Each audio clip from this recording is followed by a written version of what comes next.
Hi friends, ఈరోజు ఆడవారు ఎంత తెలివి తక్కువ వారేమో కదా కథనం గురించి తెలుసుకుందాం. శ్వేత ఉదయమే సూర్యుడు రావడానికి ముందే 5 గంటలకు నిద్ర లేచి ఇల్లు వాకిళ్ళు శుభ్రం చేసి స్నానం చేసి పూజా కార్యక్రమాలు పూర్తి చేసుకుంది. పూజ తర్వాత వెంటనే వంటగదిలోకి వెళ్ళి టీ తయారు చేసి పిల్లల్ని స్కూల్కి పంపించడానికి వాళ్ళను నిద్రలో నుండి లేపింది. తయారు చేసిన టీని భర్తకి అత్తామామలకు ఇచ్చొచ్చి పిల్లలను స్కూల్కి రెడీ చేసింది. వారికి వేడివేడి ఇడ్లీలు చేసి ఇచ్చింది. పిల్లలు టిఫిన్ చేయడం అయిపోయాక స్కూల్ బస్ రావడంతో స్కూల్ బస్సులోకి పిల్లల్ని ఎక్కించడానికి వెళ్ళి తిరిగి వచ్చి టేబుల్ పైనున్న పిల్లలు తిన్నటువంటి ప్లేట్స్ని అలాగే భర్త అత్తామామలు తాగినటువంటి టీ కప్పులను తీసుకెళ్ళి సింకులో వేసింది. ఇంతలో భర్తకు ఆఫీస్కు వెళ్ళే టైం అయింది. భర్తకు కావలసిన వస్తువులన్నిటినీ అందుబాటులో ఉంచి అతనికి తినడానికి జొన్న రొట్టెలు చేయడం మొదలుపెట్టింది. ఇంతలో ఆడపడుచు వచ్చి తనకు కాలేజీకి లేట్ అవుతుందని టిఫిన్ పెట్టమని తొందరపెట్టింది. తనకు ఇడ్లీలు చేసేలోపు ఇక్కడ పెంకుపై ఉన్న రొట్టి మాడిపోతుందేమోనన్న హడావిడిలో చేయి కాల్చుకుంది.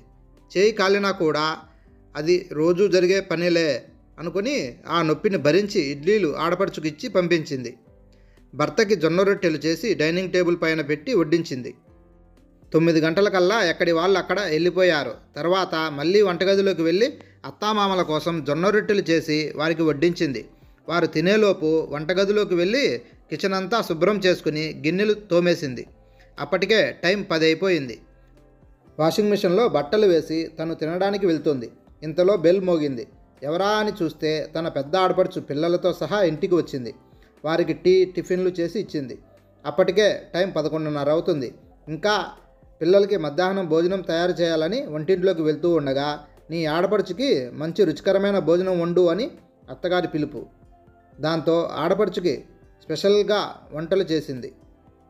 ఈలోపు టైం 1:30 అయిపోయేసరికి పిల్లలు స్కూల్ నుండి వచ్చేసి మొహం కాళ్ళు చేతులు కడుక్కొని బట్టలు మార్చుకున్న తర్వాత వారికి అన్నం తినిపించింది. తర్వాత కొద్దిసేపటికి కాలేజీ నుండి ఆడపడుచు మరిది వచ్చేశారు.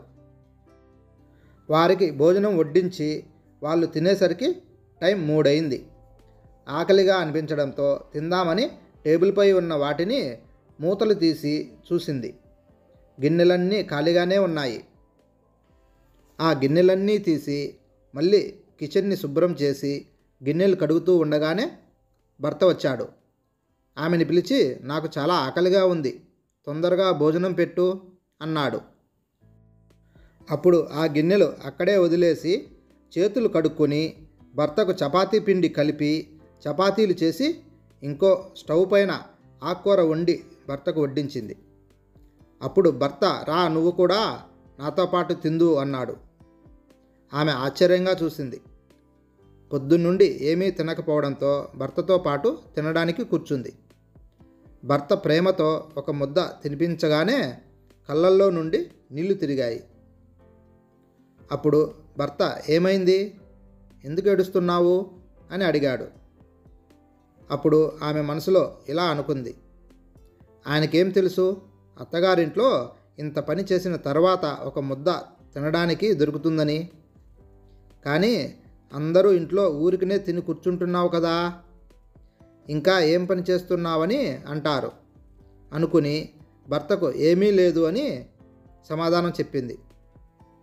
అప్పుడు భర్త మనసులో ఈ ఆడవాళ్ళు ఎంత తెలివి తక్కువ వాళ్ళు, కారణం లేకుండానే ఊరికనే ఏడుస్తూ ఉంటారు అని అనుకుంటాడు మనసులో.